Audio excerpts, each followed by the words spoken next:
You said your project came out of you chatting with friends with similar interests. Years later, and with a growing platform, what is the continued relevance for the goal of producing quality content of these chats with friends with similar interests?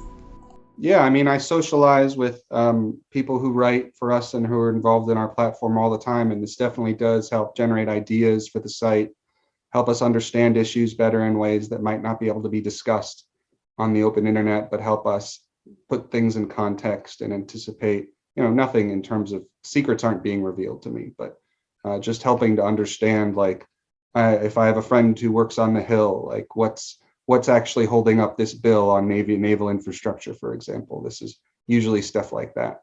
Yeah, and these relationships are a really important part of War on the Rocks. If not for these relationships, War on the Rocks wouldn't exist. And I don't think I would want War on the Rocks to exist without these relationships, because it's part of what brings me the joy and satisfaction of what I do. And I think the same goes for my fellow editors as well. Regarding the conflict in Ukraine, do you have a sense of if and how the knowledge shared through platforms like yours, specialized media and think tanks, helped people or governments to be intellectually better prepared? It's hard for me to say exactly what influence our articles have had on US policy. I really wouldn't want to speculate there. But I can say that we publish some of the most correct stuff about what Russia was planning on trying to do, mostly due to Michael Kaufman and his sort of tour de force article from earlier this year, but also some other voices as well. And so I think a lot of our experts that we published, that we were fortunate enough to publish, got it right. Not just going back to the military buildup that began in November and obviously has culminated in this awful war, but also the sensing the signals sent by the spring 2021 buildup in Russia, that Russia did around Ukraine's borders, that was really part and parcel of the same thing. So as to how that's influenced policy, I'm not really sure. There's a lot of smart people on the National Security Council staff and Defense Department and State Department who understand Russia just as well as our experts do, if not in some cases maybe even better. But I like to think it was read, and I know that the administration, this is not a secret, I think this was reported, either the Washington Post or the Times recently, is that a National Security Council staffer named Alex Bick, who I know was leading a team that helped try to anticipate exactly what was going to be U.S. policy in reaction to certain Russian moves. And I do know, again, because this was reported in public, that Alex and his colleagues convened experts from all over the place, to including people who write for us, to help them try to figure these things out. So I think the administration, even though I definitely think that there are things it could have done better in the lead up to this crisis, was very good at getting a wide range of opinions and trying to really understand exactly what was about to happen. And the administration was warning allies and the American people months in advance that this was actually going to happen. But unfortunately, a lot of allies and partners, first and foremost, unfortunately, Ukraine, it should be said, the government of Ukraine did not take these warnings seriously until it was too late. Considering the topics experts touch upon in your platforms, what would you say are the three most pressing or the three most dangerous threats facing the international order?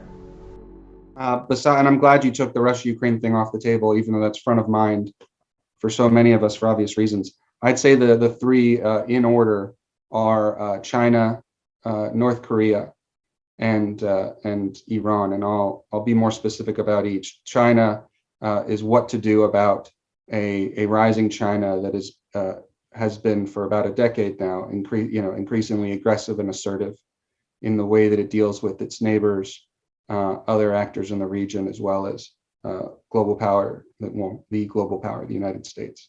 How to handle that without it becoming a sort of spiral security dilemma situation that inevitably leads to some sort of clash. And one of the key features and problems and challenges in that relationship is how to deter China from trying to retake Taiwan in some fashion, which has gotten a lot of attention in our pages over the last year, last couple of years, due to authors such as Mike Hunsaker, Phil Zellico, Bob Blackwell, and several others. I don't want to name all of them, And so that's sort of a key feature of that. But I think something that we hope to shine a much brighter light onto in the coming year is the economic aspects of that relationship, and its second and third order effects.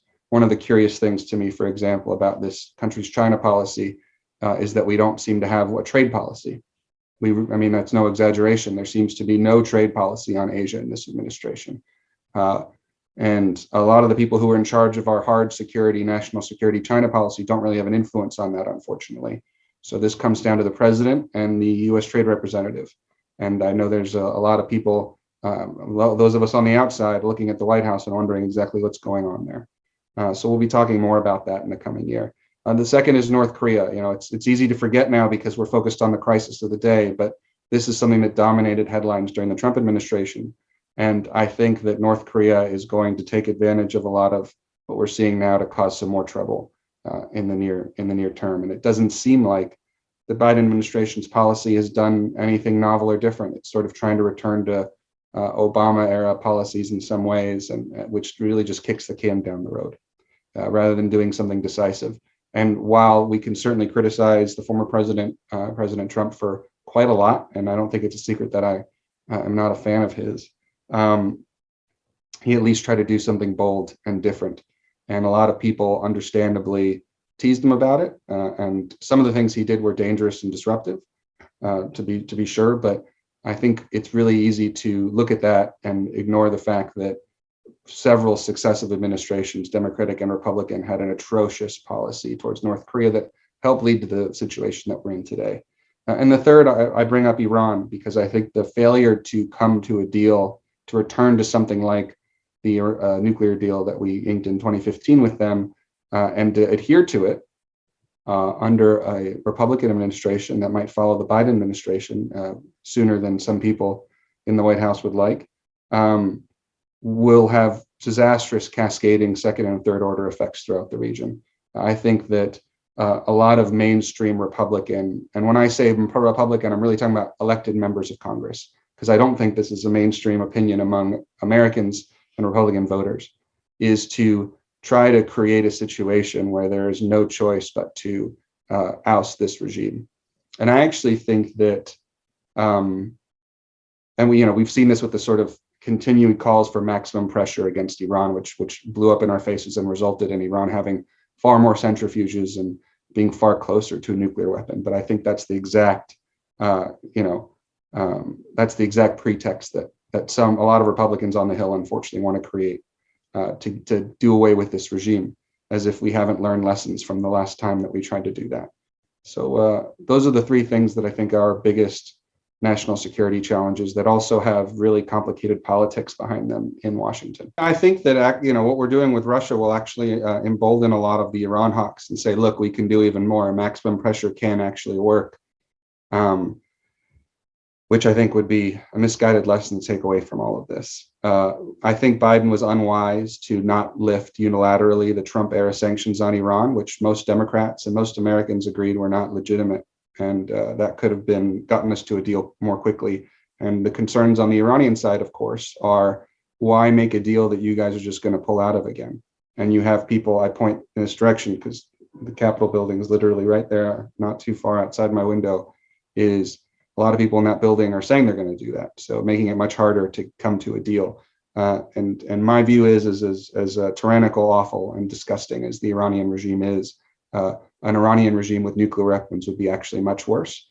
And an Iranian regime that is close to nuclear weapons, so we have to do something militarily, is actually much worse. So that's a controversial view, unfortunately, in some quarters of Washington these days, but that's what I believe and I stand by it.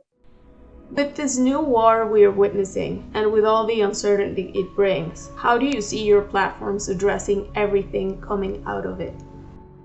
It's a hard question, more of the same. I mean, you allude to something important, of course, that ties directly to what we do, is war is unfortunately a permanent feature of the human condition. And it's one of the greatest tragedies and one of the, that's all there is to it. I've seen it myself and it's awful. It's hell. And it's important for us to understand it, try to mitigate its effects, and try to avoid wars when we can. And what we hope to do is just contribute to a smarter strategic conversation that works to the benefits of the United States, our allies, and other liberal-minded nations that try to create opportunity, freedoms, and benefits for their citizens. So we're just trying to make people smarter and hope that leads to better decisions. And sometimes it does, and sometimes it doesn't. But we're going to keep at it.